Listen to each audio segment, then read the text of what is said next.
Hello and welcome back to Parley. This prompt was written by Lordrusty. Hope you'll enjoy listening. It's about systematizing romance in video games. This one's a side discussion I wanted to have before we jump into a Hades review as part of the Supergiant Super review that Lordrusty's been doing in other Parley. Romance is a small part of Hades, but it's a topic in games which I'm kind of fascinated by, so I wanted to do an entire parlay on romance in games. In particular, systematizing romance, which is something that games have to do which isn't really present in other mediums discussing romance. We'll talk about that later too, that's a really interesting point in and of itself. I'm just going to talk about some games I've played and the ways they approach this problem. I'm aware that from some messages we exchanged, none of these are games you've played, but I think laying down a framework for discussing various strategies would be helpful, and then you can discuss how games you've played have handled romance. Cool, yep, sounds good. As Lordrusty said, we did message previously, and I haven't played any of the games covered in this parlay. Most of the games I've played are more in the category of Hades, where they cover romance, where they kind of splash a romance or dating element. Although some of those, I think, actually do have a really interesting way in which they kind of do romance well.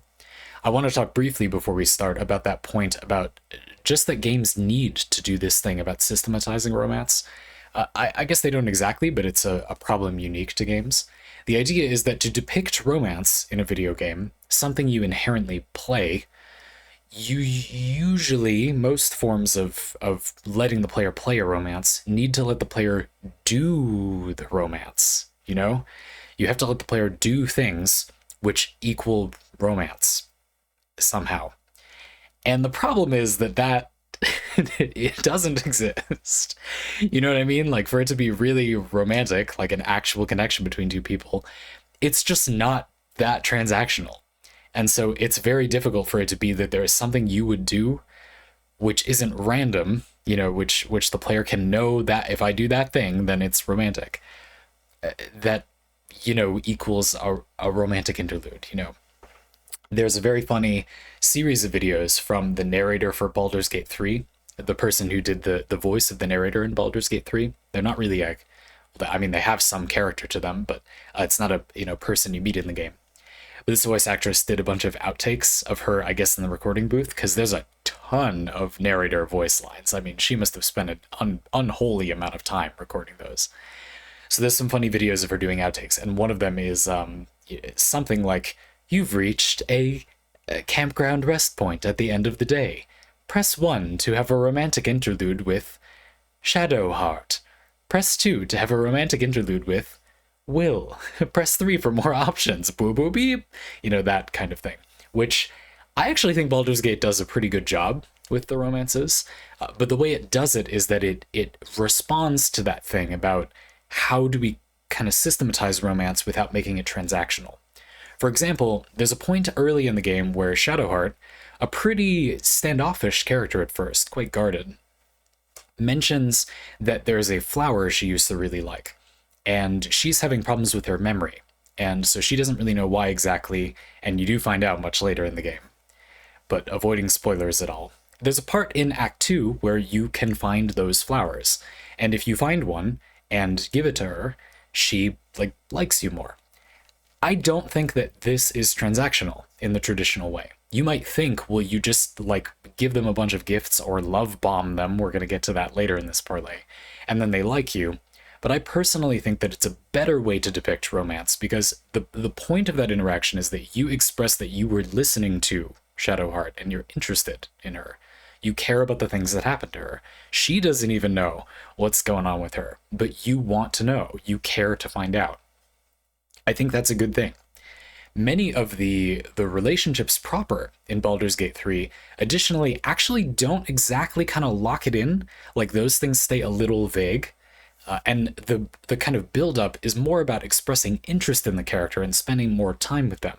Just more of them. Not necessarily, if you do this, then you get that. You know what I mean? We'll talk more about that as the parlay goes on, but I do think that's an interesting way that you can address the sort of transactional nature that romance can take on if you try to turn it into a game mechanic. Though there is a problem, I think, which is that to really discuss a story that is about romance, it has to be like there is a romance that is working going on. There is an ongoing romance happening. And that is a lot less easy to kind of hand wave by saying, oh, you're more interested in them. You express more interest in them. And the problem is that to include that kind of romance in a game, it might be a more true form of expressing romance. It's really about romance, not just the pursuit of romance. But it's also a lot less easy to systematize, I think. Exactly what is the feeling of progressing a relationship rather than just trying to enter one? This is less clear, even to me as a person who's been in quite a few long-term relationships, especially for someone at my somewhat young age. I'm not exactly sure what to say about that. I will try later in this parlay. Let's continue with a few examples, but I wanted to talk for a minute about the various perils of trying to kind of systematize romance. It kind of isn't what romance is, I guess, is the main problem in my mind. But there's a lot of ways that this becomes a problem, and I think this parlay has some great examples of those things. First up is the Fable series, which Lordrusty thinks handles romance badly. One of the big selling points of the game was that you could get married, but the system for this boils down to little more than love bombing a person until their opinion of you goes up enough that you can propose, at which point they become little more than a piece of furniture in your marital home. Pretty much all NPCs are a possible romance option, although Fable 2 onwards gets some points here for giving NPCs gender preferences, and there's basically no characters who are just not interested in you romantically. Sure, I take it that you think that Fable 2 onward giving the characters gender preferences is good because it makes the characters more individual. They're not just there to like the player. I think that this is a mixed bag, personally. I think that having a game that really takes its characters seriously, it is a design decision worth considering to just make it so the characters kind of flex their sexuality or gender interest or what have you to whatever type of character the player plays. I'm not sure, thinking of Baldur's Gate 3 as an example, if I particularly think that, Will or Gale would particularly be one or another, gender preference, sexual orientation. Whereas Halsin, I could see more of an argument that he just doesn't, that's not a thing that's a big deal to him. He's inhabiting a mental state where he doesn't, that's not the focus to him. He's also often interested in being with multiple partners. Like, he'll propose that you maybe also be with him while being with someone else. Please talk to your other partner, do it consensually. This was something I was surprised they included, but it makes some sense with some aspects of his character. He talks about it a lot in the game. You'll find that out. But in a way, I feel like it kind of fits for that game because they want the player to be choosing between people, basically, and have that be a major part of the game, regardless of what characters you recruit to your party. And so if you were to recruit a particular mix of the companions that just so happened to mostly not be interested in you, what they want to be a core pillar of the game's design would be lost. Now, again, you could say that it's at the expense of the characters being people, but I would argue that the goal in these games is not to make the characters the same as a normal human.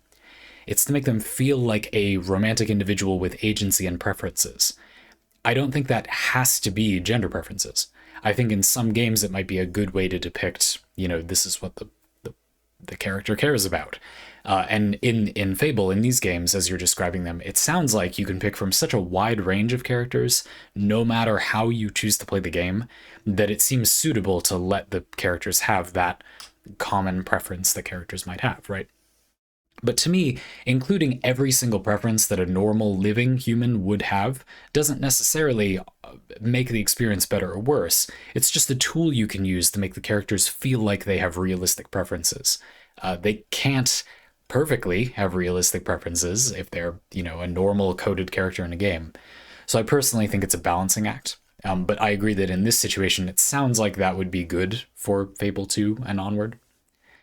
So as an opening example, you started with something that's not a great example. I think this is a great way to start these discussions, too. The idea that this game is doing it badly because it is the thing a lot of games do, where you just input enough positive feelings and the person just likes you. It has almost nothing to do with them, and it's very transactional. You know, it is the definition of a relationship where you just put in enough love tokens and you get out a, you know, furniture spouse. Sure, not a good start for the romance games.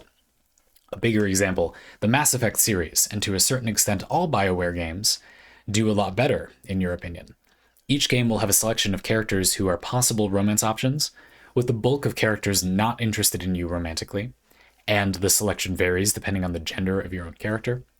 And their interest in you develops as the plot progresses, providing you chat to them regularly, make in-game choices that line up with their values, follow their story beats, and back them up during crew conflicts. There's also multiple opt-in points during the story, where about halfway through the game, they'll have a sort of "are you flirting with me" line if you're making choices which they agree with, and picking this with one character will lock out other possible options unless you backpedal pretty extensively. And then there's a big romance declaration toward the end of the game. The "are you flirting with me" scene in the first Mass Effect really took me by surprise on my first playthrough, as I was kind of unaware the game had this system in place. That said, I mainly want to talk about Mass Effect because I hate the changes they made to this system in Mass Effect Andromeda. The patented BioWare dialogue wheel gets a new section entirely dedicated to flirty dialogue options, which only appears with people who are potential partners, and pursuing a relationship is literally just picking that option constantly, which means dialogue with the characters you're in theory most interested in is the most flat and one note. There are also sort of just put in enough flirty tokens to receive a sex scene implications that I don't like. And here is where the bulk of our discussion begins in earnest. Indeed, there's a lot to unpack here. I think that the idea that the thing I'll start with is the flirty tokens to receive a sex scene thing. Yeah, I mean, one underlying thing that always bothers me about these games and a lot of media that you would get quite into and therefore will attract a somewhat more niche audience is that this isn't always played by people who have had a successful romantic life and are a virtuoso at this subject. They might be playing it for the fantasy of having that experience, which is, I think, a really good way to use, you know, fictional media, unless it sets a bad example. Bad romantic experiences in games leading to bad romantic interactions in real life, I think, is a thing that is a problem that is worth caring about. This is not a healthy way to depict relationships. Yeah. I'm not really sure what to do because it's not the same as saying, oh, you shouldn't depict, you know, drug use that way or whatever. You can just kind of objectively say, you know, don't depict, I don't know, using drugs and alcohol in a certain way because it just is objectively bad for people. But the relationships, it's a little bit different. I mean, a lot of our culture seems to behave as if it isn't that wrong to think of it this way. There's a line you have later in the parlay about, like, you just have to say the right thing and the person will be interested in you, that we'll talk about more later. But that whole perception, like a big recurring problem in this parlay is going to be that people don't necessarily have that much good relationship experience. And it's kind of unfair to say you can't cover these subjects if you don't, yet it is arguably harmful if you do. If you don't have, you know, healthy relationship experience, but you constantly put it in games where the player, like, acts out your bad model of living a relationship, I am going to gently make the argument that that is maybe harmful, and there's not a whole lot I can see to do about it, except, I don't know, maybe people could interrogate why they want to include that stuff if they don't have a good vision for it. Now, don't get me wrong, there could be stories that could be helpful in that they are about bad relationship dynamics. The problem here is that this story is presenting it as this is a good relationship dynamic, but it isn't. That is sort of my point. And who made me the boss of good relationship dynamics? I'm just saying I think you can do better. I mean, if I have had a better, healthier relationship experience, then I feel that I do have proof that it can be better than that. But I don't know what to say. A kind of core problem to me is that a lot of these stories aren't going to be about developing a healthy relationship. They're going to be about establishing a relationship. And that's because most humans do not have experience developing a relationship. They have experience trying to get or getting a relationship started, but not in kind of furthering one. And this is where I need to put my money where my mouth is a little bit and try to say what I think that is or means. With the people that I've been very close to, I've spent a huge amount of time, tremendous amount of time, too much time, really, but a lot of time talking about what this relationship is specifically to us. A lot of the people I've been with have known of, or I've been at the same time with, other people. And so it's been very important to me, especially important, for people to understand what it is that I care about them specifically. Why are we specifically together? It's not because you're the next person available. It's not because this is just the next person in line or whatever. In many cases, I can demonstrate that clearly because there were other people that I could be dating that I was not, sure. But what that's often come back to is what a relationship is. Why do two people really like each other? And sure, I do have some thoughts about that without derailing the entire parlay to make it about that. A speed run of my current thoughts on the subject is that it's not about what the people enjoy. Simply having similar hobbies on the surface, you both play video games or something, isn't important. It may end up happening, but the more important thing that will lead to it and ending up happening that way is how you like the things you like. And really that translates into this sort of stage of life that you're at.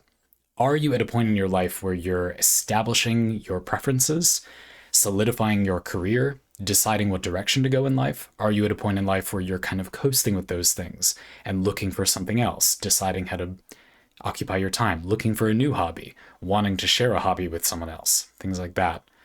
And you could go into many details about lots of stages of life you could draw a distinction about. If those stages of life are close, I think that gives people a lot of potential chemistry. And then it's a matter of how they think of the things they enjoy. When you play a video game, I like video games. You like video games too. Whoa, I'm in a tizzy already. And yet I'm not, because I want to know what you like about them. How do you enjoy them?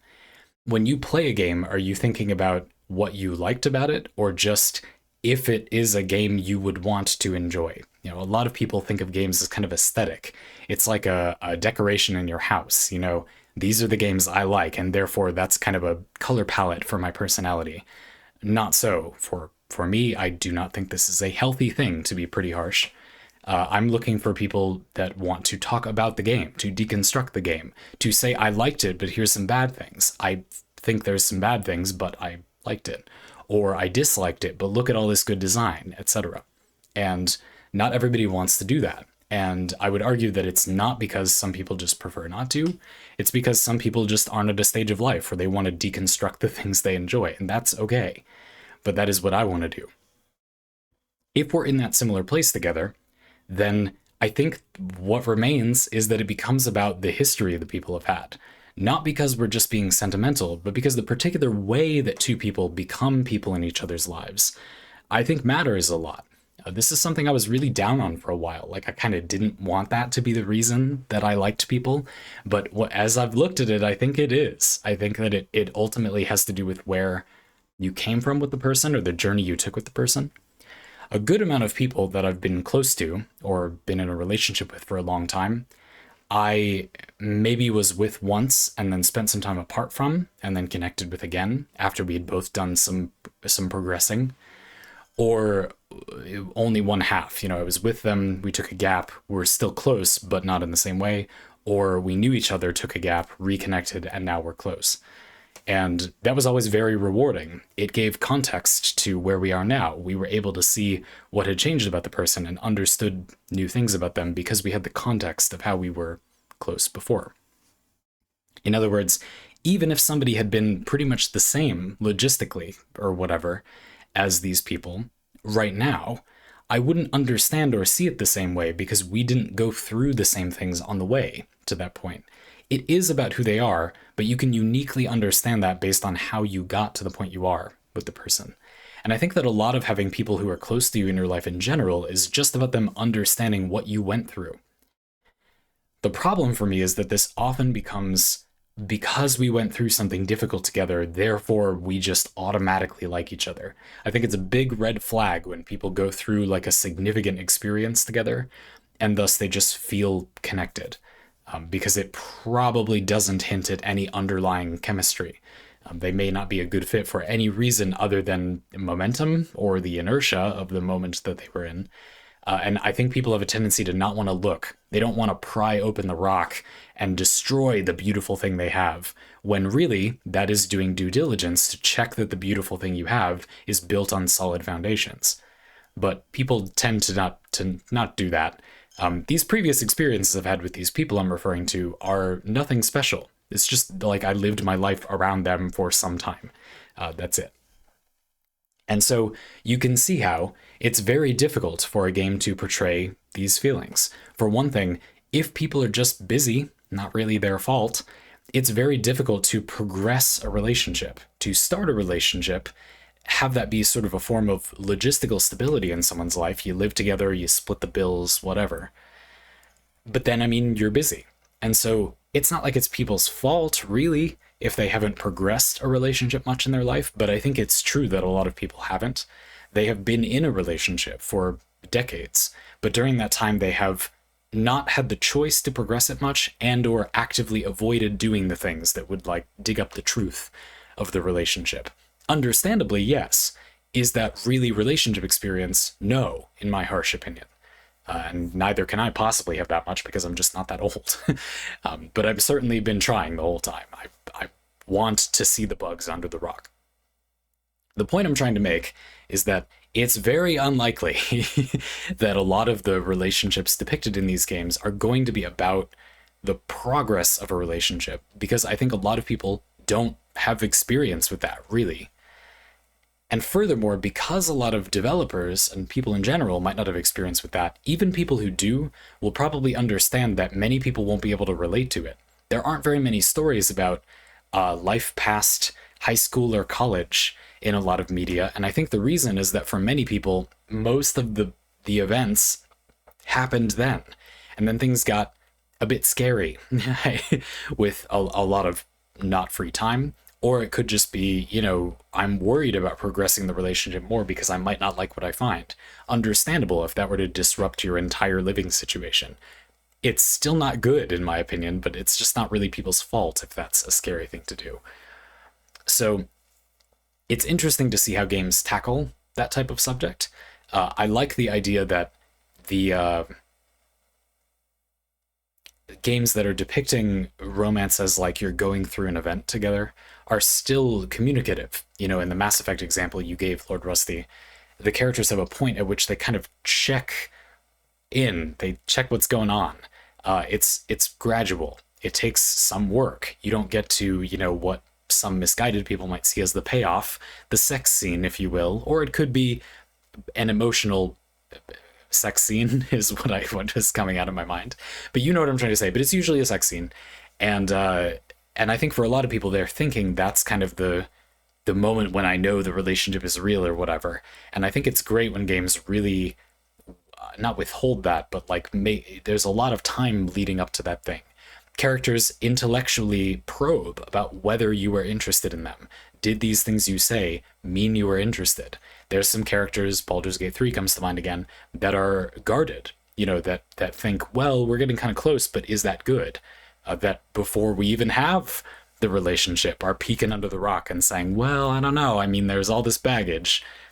Can you carry my baggage? You know, and that's great. But unfortunately, I think the Mass Effect Andromeda shift is all too common. A type of relationshiping, if we can call it that even, that more people are experienced with, but a less good and healthy kind of relationshiping. What can you do? Well, what you can do is just cover the good kind of relationshiping anyway. Lordrusty continues with Wildermyth. I also want to give Wildermyth a big shout out. The game is an RPG with heavy story focus and semi-randomized character creation and story. The game has an XCOM-style split between running a campaign map and running encounters, but each encounter is bookended with a story event where you get to make character choices on each side of the combat. A couple of the big features in the game are that characters age as the game goes on. Each story is a series of 3 to 5 mini-campaigns spread over 50 to 80 in-game years, and have ongoing developing relationships with each other. The characters have ongoing developing relationships with each other. It's a small part of the game, but imparts quite a bit of mechanical and story-based flavor.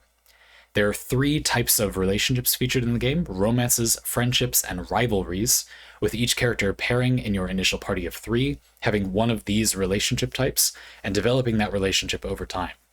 Each relationship type gives a different mechanical benefit in combat. Lovers get bonuses against enemies which hurt their partner, friends receive a buff when standing near each other, and rivals get crit bonuses when the other crits in an attempt to one-up each other. These relationships also color story events. While friendships are the least powerful combat buff, they're the most generally positive alterations to story quests. While rivalries are stronger in combat but generally negative, with romances being a 50-50 split of positive-negative outcomes, and a mid-range usefulness mechanical buff. When you start the game, you'll have 3 characters, and there'll be 1 romance, 1 friendship, and 1 rivalry by default. It's the rare case of a game which is more interested in characters who have an established romance developing their connection, rather than being about the pursuit. That's a better way to say what I was saying before, yes. During the decade or so time skips between mini-campaigns, characters with a romantic connection might get married, have kids, with those children later getting folded into your party, but also might stay unmarried, childless, and focus on running a business or some other pursuit, which is rare to see on multiple fronts. It's also nice seeing a game where queer couples having kids is just normal. There's a lot of stuff going on under the hood, with certain character personality types being more or less compatible in different relationship types, and options for characters to change from one kind of relationship to another during story events. The game also has a feature where characters can reappear as legacy characters in later games, and there are later runs of the game, I think, and there are events where you can lock in a romance to the legacy system, meaning these characters will be lovers across all of their timelines. While I don't really believe in soulmates myself, I think this is mechanically super neat and works very well in a fantasy setting. For me, Wilderness is really groundbreaking, really breaking ground I haven't seen anyone else tread in when it comes to using romance as part of a system and making it interesting. Yeah, I'll tell you, that was a heck of a pitch for this game. That was already on my list, but I'll definitely play this now. That sounds very cool. I would be happy to give that a try. A lot of things, really. Right, so we'll talk about the combat buffs thing later because I think that's often dangerous, but it's probably fine in this game because you can't just start and end relationships willy-nilly. But we probably got to talk about what's it called? Ceremony? The ceremony spell in Dungeons and Dragons. Unfortunately, but because I hate it, but otherwise this sounds very good. Yeah, the idea that the relationship is more about when you are close to someone, how might you behave? What does that enable? Is just more interesting too. It's also a great way, in my opinion, to kind of sidestep the difficulty that I think a lot of people don't have a lot of experience being in a relationship that goes places. Again, I argued previously that I think a lot of relationships, once they're established, are defined by trying to not change, which fundamentally isn't going to lead much of anywhere in my opinion, but that's just how it is. And a way you can kind of get around that is have the relationship lead somewhere that isn't further romantic things. That is, being close enables the characters to do other stuff. You can tell more of the story of those characters being the dish they make when they are 2 ingredients in the pot together, without there being more romance stuff that maybe people wouldn't be able to relate to as much. Supporting your friend, lover, someone close to you as they start a business or do a creative endeavor is something maybe more people would be able to relate to. You can tell more of a story that can fold other people in without having it be about progressing a relationship in a way that maybe people wouldn't relate to as much. It does raise the question that may be too much for this parlay, which is, what is the fun of role-playing through a relationship? But there's a lot of reasons people might enjoy it, and I reckon that a lot of them have to do with feeling like it's realistic, and if people don't think, having a committed partner that you progress happily with as time goes on and finding more about each other just makes things better, how unrealistic. I mean, that can happen, but for a lot of people, they might think, I don't know, this is not what I had in mind. There's also a classic writing problem, which is there's not much drama That it's sort of the other thing. If a relationship is going well, one problem with writing a successful relationship is that it might not be bad that often. Like there's no conflict. You know, there might not be much to write about from a plot perspective. I think there are small things, but certainly not compared to the things that were there at the onset of the relationship. Sure, you could say it's a little bit boring from an audience perspective. It's cute and fun to the person in the relationship, but I mean, I don't think anybody else would be that interested in the day to day hijinks that my partner and I get up to. Like, it's probably an eye roll for most people, you know? I think it's lovely, but, you know, it's not dramatic. You know, it doesn't make a good story. And for it to, the relationship often has to either end or become something very different, or like the characters do something not related to being in a relationship.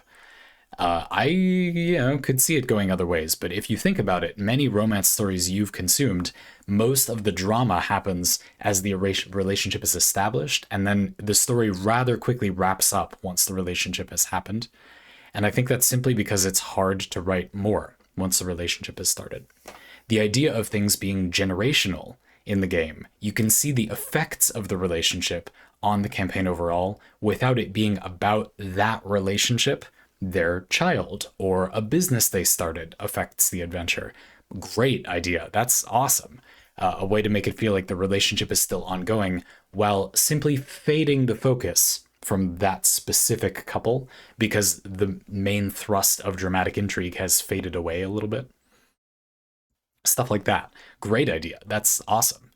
Just from a writing perspective too, like that's write that down. Write that down. Like that's a great idea. That's a good way to do it. And a lot of stories maybe try to do something like this. Like the example that's coming to mind, which will make some of you laugh, is Naruto.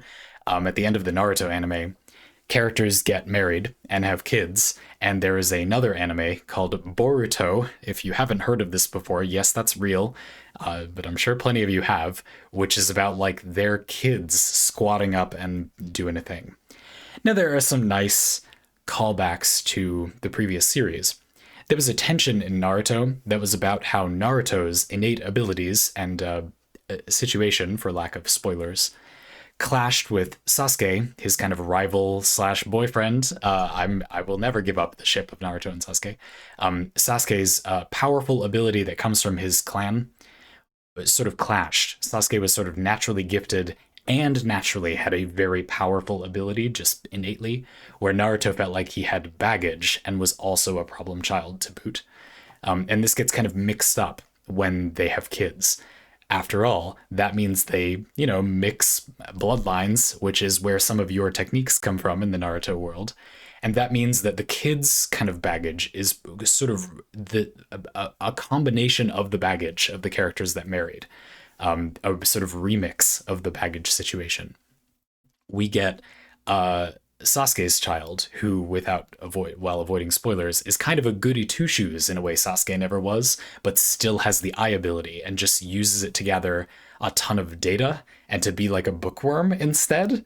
To my understanding, by the way, I've watched very little Boruto. That was just when I dipped my toe in. I thought, oh, that's a cool dynamic. And Naruto's son, with somebody else in the series, inherits a powerful clan-based ability, thus kind of gaining the thing that Sasuke had, but also gaining the baggage of being Naruto's son. That's a fun writing idea. I think Naruto is kind of mediocre in like a painful way, where if it were way worse or way better, it would be really fun. But it doesn't hold my attention currently. But I can see how people would like it. I think there's some fun dramatic ideas in there. And the idea of removing the focus from the characters whose arc has happened. Sasuke isn't super dramatic anymore if he's resolved his, I don't know, emo phase. Okay, well, I mean, things still happen in the world because of him. What are those things? Let's follow those. Cool, great idea. Fantastic. The combat buff thing. Yes, I think that these are kind of cool in a way. I really like the one partner crits and then the rival pairing. One rival crits and then the other rival gets increased crit chance. I really like that idea. And then the characters standing next to each other get bonuses thing is kind of nice. The lovers get bonuses against enemies which hurt their partner thing is where I get a little worried, and where we need to talk about ceremony, the unholy piece of magic from Dungeons and Dragons, where you can, do things you would expect a cleric to do magically, make someone come of age, but magically, make people bonded in holy matrimony, but magically, and it comes with bonuses. Oh no, if you're a spouse and you get married and stay together, you get powerful combat bonuses for like a week, and then you can't remarry unless one of them dies. So wow, it sure would be something if you were to raid a dungeon or whatever, and then something horrible were to happen to one of the party members, and then oh dear, whatever shall we do other than find another buff magnet? I mean, a second love, of course, to be bonded with and thus regain those combat buffs. Oh, yes, you can get your lover in danger for profit. Sweet, sweet min maxing profit, which I don't think is great. I think this is one of the like weird, stupid, but it is important side effects of the main idea of the idea of systematizing romance in games. This is kind of a meme version, not as much of a problem as the kind of bigger ones we've talked about, but still an issue, I think you'll agree. Players will be tempted to stop role-playing if the benefit for doing so is large enough. And I think the way to counter that is to make it be that the way you roleplay the relationship between two characters is a thing you would already do, but you get unique benefits for doing it in a certain way. Whereas getting your lover in danger more than you would want to normally, and then you get a bonus for that, feels like we're edging into the dark territory where it's advantageous to get your partner killed for the combat benefits. Friends with benefits, more like okay, I'll stop. The standing next to each other thing seems fine to me. You also said it's not that strong, but having two characters be close together could just affect your tactics in an interesting way. They just want to be a little close. And the crit thing, it's like you just have the characters fight and they react to what the other person does. That's great. I mean, it sounds great.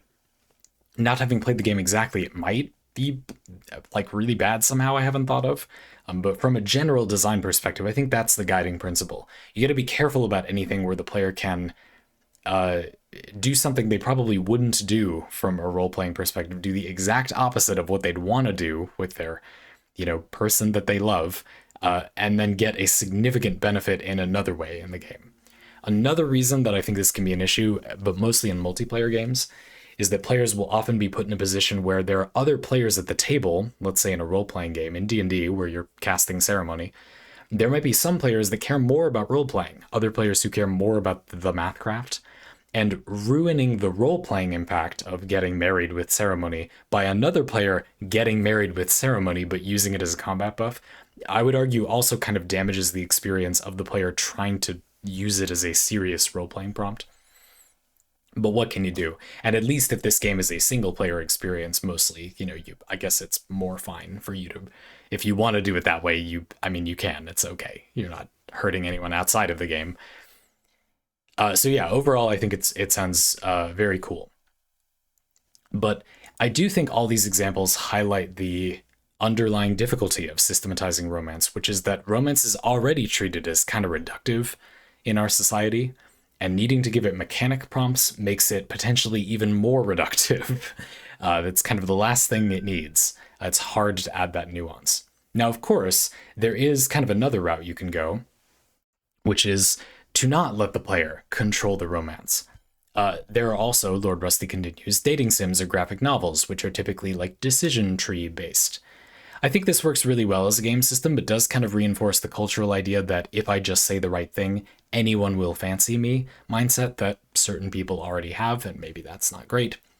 Given that in theory the games often have romance as the focus, I think the approach to these games gets kind of locked in a long time ago because it seems to work okay, it sells well, I guess. I feel like it doesn't really work okay, but I think what you mean by because it works is that those games, people like them, they sell. but we rarely see much innovation in the genre. Yeah, I think that it's very particularly guilty of stagnation. Outside of things like Doki Doki Literature Club, which are doing little more than using the same format to subvert it and making a joke about it. Right. They're not really furthering it, it's just a parody of the genre. Interesting, but not really furthering the romance of a dating sim, right? And of course, we also have games which don't systematize romance at all. The romance between character pairings that are locked and just part of the story's dynamic. Examples of this include Transistor, which we just reviewed. The relationship between the Transistor and Red is what it is, and as a player, you have no influence over that relationship. You're just there to watch, basically. And I don't think this is a bad idea. You can sidestep the difficulty of systematizing romance by not systematizing it, by making it be part of the story's narrative that the player doesn't change. The player experiences that part of the story like a movie. They just watch the romance. And then you can structure it however you want. You can write it as good or bad as you'd like to. One of the difficulties that I maybe didn't emphasize clearly enough, or I think this is a difficulty, about the whole, a lot of people might not have experience developing a relationship, is that if you have to make decisions that affect how well the relationship goes, developing a relationship, it just might not make sense to a lot of players what would be a good decision to make for people that are in a long established relationship. I certainly know in my experience, my depth of relationship with a few people I'm close to causes a lot of dissonance with the few people in my life I'm not that close to, because it's gotten to the point where I treat them extraordinarily differently from each other. It simply isn't considered polite to assume and, get to the heart of things so much, to overly read between the lines and cut through the sort of pleasantries of conversation with people you don't know that well. Whereas when I'm with the people I'm very close to, I would be insulted if they didn't do that. Why are you beating around the bush? Like, we've talked about everything. Why are you acting like we're not really talking about this? That's almost insulting. Did something go wrong? Like, are we okay? Whereas with, people you're less close to, it's the opposite.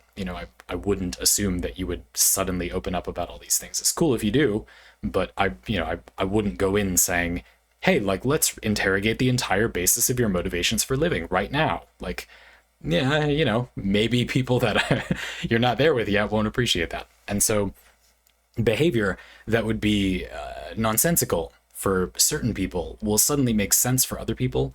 And I think that many people, unfortunately, don't get to have that experience. And so it might not make as much sense. There's not really as much of a problem, though, with depicting a relationship that has those details, those turning points, that people might not be as used to if the player doesn't have to know what would be a good idea, if they just see the relationship happen instead. And playing through the character might be an interesting way to kind of latch on to that a little bit, to have the experience a little vicariously. Imagine oneself having a relationship that develops where the characters really interrogate their connection in some way, even if the player as a human doesn't in their normal life feel very close to that. If they're the one doing the, hack and slashing or first person shooting or whatever, and then the character they were controlling has a deeper relationship off screen that they can't yet personally relate to, that might be a useful experience of growth for people. In the same way that if somebody finds a type of setting or circumstance or scenario troubling, when you play a tabletop role-playing game with them, you certainly want to make sure that they can say, hey, this scene is kind of a problem for me. Can I step out, have your session 0 and talk about this prior? But it's also possible that somebody who's had a bad experience with, let's say sexual assault, will find a character kind of perving on one of the player characters to be a safe way to engage with that experience. They might want to know about, and you need to make sure they can do that. And they also might want to use that as a safe way to engage with it. And I don't think that's a bad way to have these things happen, to allow those scenes to exist in a way where you can kind of be playing the experience, but you don't have to do that part. You can kind of be there while it is happening. That's not bad. Being a fly on the wall is interesting and can be healthy and fun, I think. So I don't think this is a bad approach. It might seem like, these games where you don't do the romance, those are the lesser romantic experiences. But I do not agree. I think that many of them can be very beautiful. They do sidestep a lot of the problems with making a romance system in a game. This is where I'm going to end the parlay on it's not that related, but I do think it's interesting. It is a kind of romance system. It's just a very different approach to the subject that I also just think Lordrusty you would find amusing, which is kind of gachapon romance experiences. I'm going to talk about Fate Grand Order in this section. Fate Grand Order has the best example I can think of anyway, that I've played anyway, of a game where when you roll for a character, you get a servant in Fate Grand Order. You summon a heroic spirit, and they have a little voice line where they introduce themselves when you summon them. This is, I think, one of the most fun parts of a lot of gacha experiences. You get a little intro from the character when they pop up. Now, putting aside for the purposes of this parlay the fact that there's predatory gambling microtransactions behind getting these characters this way, not every gachapon game has that problem to a fatal degree, but Fate Grand Order does. Let's just put it aside for now and focus on the weird romantic implications. It's like roll me to unlock romantic interlude / love me with your resource expenditure. As you level the character up, they comment on being fed experience cards. What's happening from a role-playing perspective here? But they comment on like being given magical energy. When you ascend them, like you increase their max level, you do this 4 times for characters in Fate Grand Order, so it happens a lot. They also have a unique voice line, and they unlock a new appearance, like a sort of variant on their skin in-game model, and also like their picture, you know, the card that you pick when you put them on a team. So this happens a lot of times. You know, you might ascend a character to their second ascension, and they'll comment on their outfit change, or say, this is what I looked like at this historical moment in my life, or I'm more comfortable with you, so I'm unbuttoning my shirt. You know, it could be any number of things. It is a wide variety of things, not to overblow it. It's not the highest prose in the world, but it's fun. You know, sometimes you learn something weird about a character through the process. It's not uncommon for Fate Grand Order units to like meaningfully change from a lore perspective between ascensions as well. Maybe they're a combination of a few different historical figures, or that historical figure has a few sides or interpretations, and thus one of their ascensions will be more this one or more that one or whatever. And this often comes out in the ascension dialogue. They might have unique dialogue or a unique animation when they do a certain skill of theirs, which will probably represent a part of their lore. I'm trying to think of a good example that people would understand historically, which is kind of difficult. But you, of course, also get the voice line when they do their Noble Phantasm, the special attack that you have to power up that kind of symbolizes their entire mythology. So for, Sherlock Holmes, this would be the ability to solve anything. And so in gameplay terms, it makes enemies attackable even if they have an invincibility buff. It makes your critical attacks stronger. You can kind of cut to the heart of the thing, I guess, is the flavor there. The ignore invincible thing is the bigger part. You get a big attack buff. You know, it boosts your performance. It's an offensive combat buff, which I guess makes sense if it's going to be fighting, and it's Sherlock Holmes's biggest thing. It's you can kill the enemy no matter what they do to stop you, basically. You get the idea. I won't go on about too many examples, but you get the gist of it. And through all of this, that means the more you play the character, the more you learn about them. And there are some obscure historical figures or mythological figures in Fate Grand Order that you may just not have known the mythology of. Certainly it's not always a one-to-one recreation of the real mythology, well, real, you know, in the real world, in our history mythology of the character. Sure. But it goes a bit further, because as you play with the unit, you increase your bond level with them. This is just points that indicate how often you've used them. It's not a fancy system on the surface. But at certain points throughout your relationship with the character, and by that I just mean certain amounts of bond points, they'll unlock interludes or rank up quests. And these are often like written story chunks where you play a thing happening in the character's story. Some characters don't even have an ability they have, or don't have a stronger form of an ability they have until you do this interlude. They are basically dates, you know? They're not always very romantic. They're often not very romantic. But they are you, like, spending the day with that servant while they go do their weird, specific lore-related, side activity. It's interesting. It's a weird way to cover getting closer to someone. You know, you get more content related to them if you invest more resources in them. They often need to be, again, like at a certain bond level and also at a certain ascension. So you don't get it just for rolling the character. You have to spend in-game resources that you farmed. Faker and Order is basically just a giant farm fest from a gameplay perspective. And so you are basically just devoting time to your thing with the character. And if you hear them out about their baggage or whatever, then they get a better combat skill. It's a weird form of a relationship, but strangely, compared to a lot of games' kind of canned approach to romance, I find it compares favorably to some of the examples in this parlay. It's certainly no put in enough flirt tokens to receive a sex scene. It is furthering your relationship as a person with that character, just in a very weird, mechanically loaded way. And I have often found myself just trying to get through their story chunk to power up an ability. I've already looked up what the better version of the ability will be, and I just want to get that. And I find myself interested, in spite of my intentions, in the story and taking more time than I otherwise would because I want to know what happens. Why does this drawback go away? I felt like I understood why they had that drawback mechanically. This sort of ludonarrative, you know, they do this really powerful thing, but they get stunned because that's like part of their legend. You know, they couldn't act after doing their powerful attack. I don't know. But then the stun goes away. Like, why? You know, what explanation will they give? What Deus Ex Machina will they pull to say the thing? And you know, you find yourself attached to these characters. Of course, that's how they get you from a marketing perspective. But if you just won't pay anyway, the joke is on you, as they say. I simply don't have the money. You can't get anything out of me. And so I just get to find out a little bit about this weird historical interpretation that I have on my account. It's a fun part of the experience. It's most of the experience. It's essentially just a light novel. And it would be pretty interesting to have a version of Faker and Order that was leaning more into like the dating sim thing. Faker and Order is weird because it is a game that kind of doesn't have the gameplay experience density to hold up, and yet I find some of the story fun to follow along with. It's a game, therefore, that would benefit a lot from some other element that kind of fits the elements that are there. And this is the thing I'll leave you with.